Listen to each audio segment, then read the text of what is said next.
Now you all know that what do we mean by soil.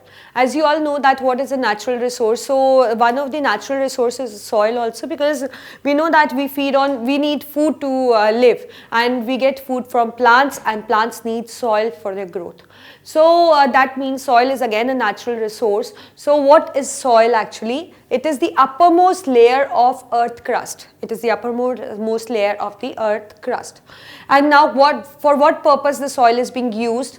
It is a home for many microorganisms and many insects. As you can see, there are many organisms that actually live in the soil, so that is the habitat for them.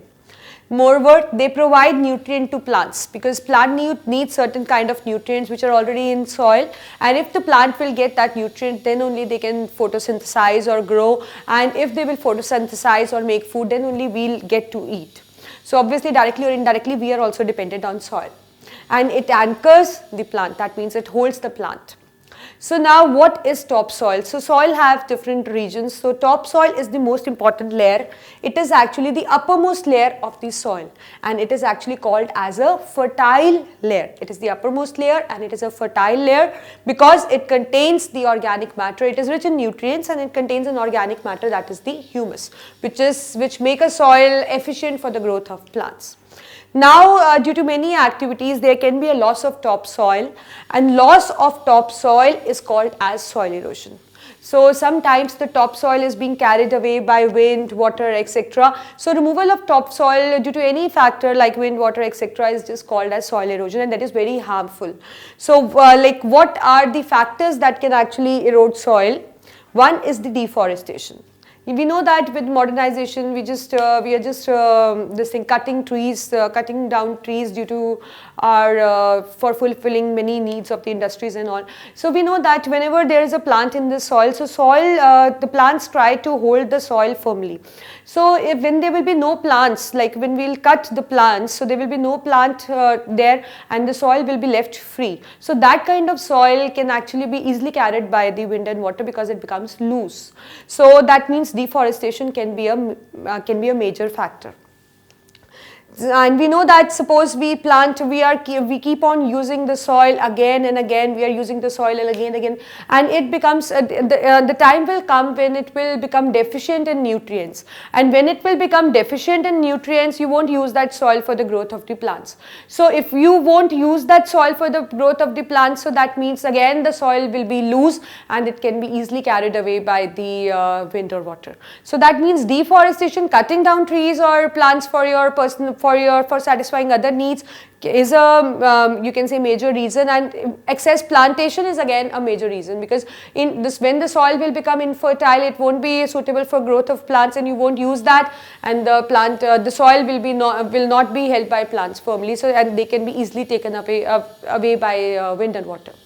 Third, so that means these are the factors, the major factor which can actually leads to soil erosion.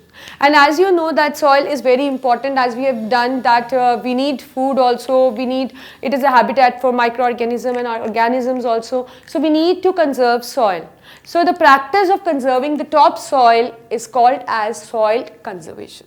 The practice of conserving the topsoil is called as soil conservation. How you can do it? By afforestation. Obviously deforestation led to soil erosion, so afforestation can control soil erosion up to a large amount, because afforestation means planting more trees, and when you will plant more trees, they will try to hold the soil, and the soil will not be free that it can be easily carried by wind or water. So that means afforestation should be practiced if you need to prevent the soil erosion. Secondly, we can by wind breakers and shelf breakers, we can actually prevent soil erosions. What is that? Suppose after harvesting, when your land becomes free, try to plant trees and small shrubs in rows of 1 or 2, because if you try to plant those trees or shrubs there, they will try to hold the soil, and they are actually called as wind breakers, or they are called as shelf breakers, because they can actually prevent the soil erosion. So this you can do, like whenever your land becomes free, try to plant shrubs in row of 1 or 2, it will just try to hold the soil. Third, you can practice crop rotation. What is crop rotation? Crop rotation is a practice of growing crops alternatively. For example, suppose if I'm growing a crop, a certain kind of crop in the soil which require nitrogen. So there will be a time, the time will come when the soil will become deficient in the nitrogen. So what should I do in order to make keep my soil fertile? I should grow something other than that in my soil which do not need nitrogen. Suppose you grow, I'll explain you again. Suppose I have this soil, right? Firstly I grow a crop A which needs nitrogen. So just grow it. Then when you harvest this crop, do not grow crop A again. Alternate with some other crop. Let's say I am alternating with the leguminous plants. And we know that leguminous plants have special bacteria, that is rhizobium. We have already discussed also in nutrition of plants that there's a leguminous plants contain rhizobium bacteria which is capable of converting the atmospheric nitrogen into nitrogen compounds. So first when you are growing a crop, it will make the nitrogen content less. So when you harvest that then the plant crop B, because when you will plant crop B, they don't require nitrogen, instead they will form the nitrogen and will add nitrogen to the soil. So in that way they will you can say increase the fertility of the soil, and if the soil will be fertile, as I told you, it will be better for the vegetation and we will grow plants there, and when we will grow plants there, it will hold the soil tightly, and when it will hold the soil, it will less prone to erosion. So this you can do actually. Moreover, we can do terrace farming and step farming also.